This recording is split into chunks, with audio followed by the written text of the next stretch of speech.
In all honesty, I really did not want to give the sermon I am about to give this evening. I was actually quite excited to speak about this week's Torah portion, Parshat Noach, a portion filled with insight and wisdom that is both ancient and contemporary, much of which speaks to this very moment in which we are living. But something happened over the last 2 weeks that sadly also speaks to the moment in time in which we are living, necessitating this sermon instead. The anti-Semitic spree of Ye, formerly known as Kanye West. From social media posts to podcast conversations to a major television interview, Ye's tirades checked off nearly every conspiracy theory symptomatic of anti-Semitic delusion. That Jews are societal deviants. Check. That Jews control the financial industry. Check. That Jews control the media. Check. That Jews are not actually real Jews. Check. The coverage of this was expansive, and ultimately the artist suffered some pretty devastating consequences, professionally and financially. Of course, that Adidas, a company with a pretty notorious anti-Semitic history of its own, took the longest time to drop the artist. Well, that merits its own separate conversation for a different time. So nevertheless, the problem is, with West's 30 million social media followers, and by way of comparison, the Ayatollah of Iran has only 1 million social media followers. With 30 million, essentially double the total population of Jews in the entire world, the effects and impacts of Ye's screed prove notably concerning. It's not by the way that he had anything new to offer or to add to the corpus of anti-Semitic material. It just seems that his remarks stunningly opened the eyes of many to the ever-living presence and ubiquity of anti-Semitism. So while I so much prefer not to focus on this topic in any sermon, it seemed that on this occasion it would be irresponsible not to do so. These single anti-Semitic events don't happen in a vacuum. By way of example, consider that in the very same time frame that Ye offered his remarks, the campus newspaper at Wellesley College endorsed the controversial Boston Mapping Project, created by anti-Israel activists, showing the locations of a range of Massachusetts-based Jewish groups. Not Israeli groups, which wouldn't make it much better, but Jewish groups, synagogues, day schools, community centers, that the mapping project claims should be dismantled. The project's website hosts a map with the locations of their targets and information about them, including the names of their staff people. I wonder just how the mapping project imagines, or perhaps better fantasizes, this so-called dismantling will take place. As we've learned through history, and then sadly and tragically been reminded more recently, it only takes one person to be captivated by hateful ideology, enough to wreak havoc and destruction. Yesterday, as I hope you know, marked the 4th anniversary of the sickening anti-Semitic murderous shooting at the Tree of Life Synagogue in Pittsburgh, the deadliest attack on American Jews in US history. And lest we forget, less than a year ago, a gunman entered a synagogue in Colleyville, Texas on a Shabbat morning, holding 4 worshipers, including their rabbi, our colleague Charlie Citron Walker, hostage, and at gunpoint, under the spell of the trope of so-called Jewish power, in the hopes that it might prove beneficial to his own self-interested agenda. As is the oldest form of hate, anti-Jewish sentiment is nothing new.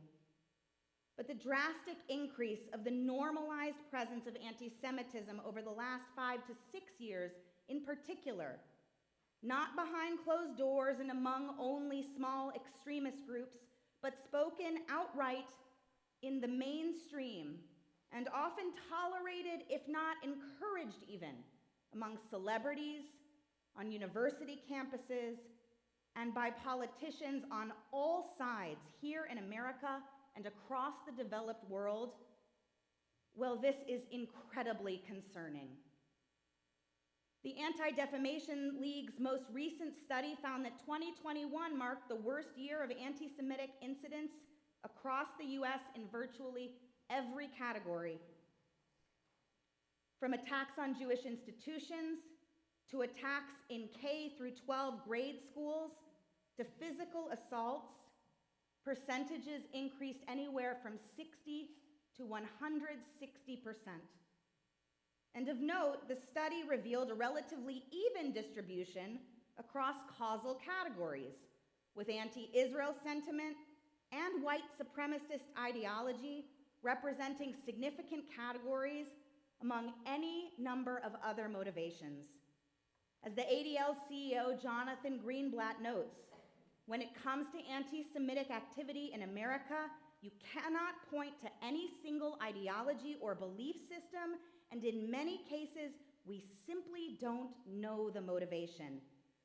But we do know that Jews are experiencing more anti-Semitic incidents than they have in this country in at least 40 years.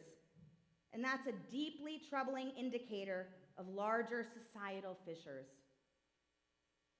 And all of this should matter, not just to Jews and those who love them, but truthfully to all people, or at least to all who are interested in a world where people should not have to fear for their safety or well-being because of their identity. Those who don't realize this suffer from a sort of history amnesia. The Jews are always the canary in the coal mine. Back to Ye. On a most basic level, his remarks made every Jewish community less safe in a way that does not have an end date. That alone should be enough for us to take it seriously. As journalist Yair Rosenberg rightly noted, Ye's estrangement from polite society might seem like a victory against anti-Jewish prejudice, but it will also fuel the very ideology it's meant to combat. After all, when an anti-Semite suffers consequences for falsely claiming that sinister Jews control the world, he can then point to that punishment as vindication for his views. For Jews, this is a no-win scenario. If they stay silent, the anti-Semitism continues unabated. If they speak up and their assailant is penalized by non-Jewish society, anti-Semites feel affirmed. This is the cruel paradox that has perpetuated anti-Semitism for centuries. So what are we supposed to do? On the reactive level, I believe we need to continue to educate ourselves about anti-Semitism in all its shades so we know how to recognize it, in the ways we see it clearly already, and in the ways that fall in our blind spots.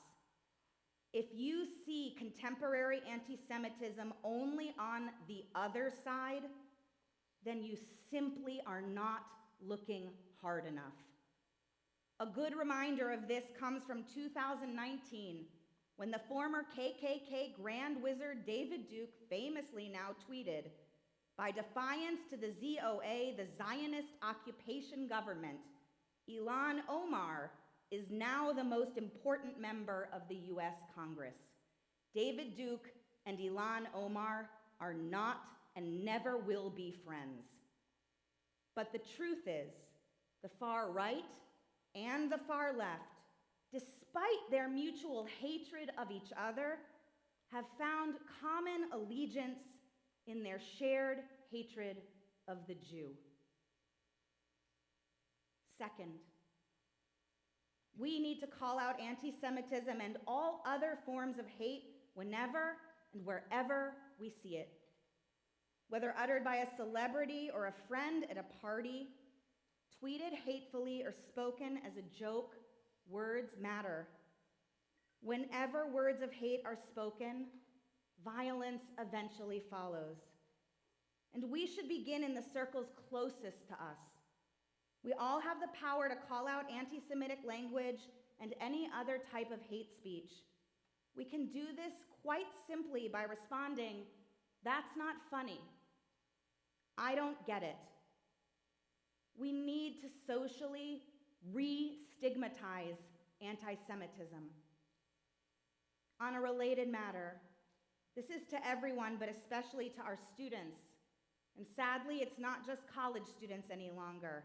It's high school students and middle school students too, even in this area.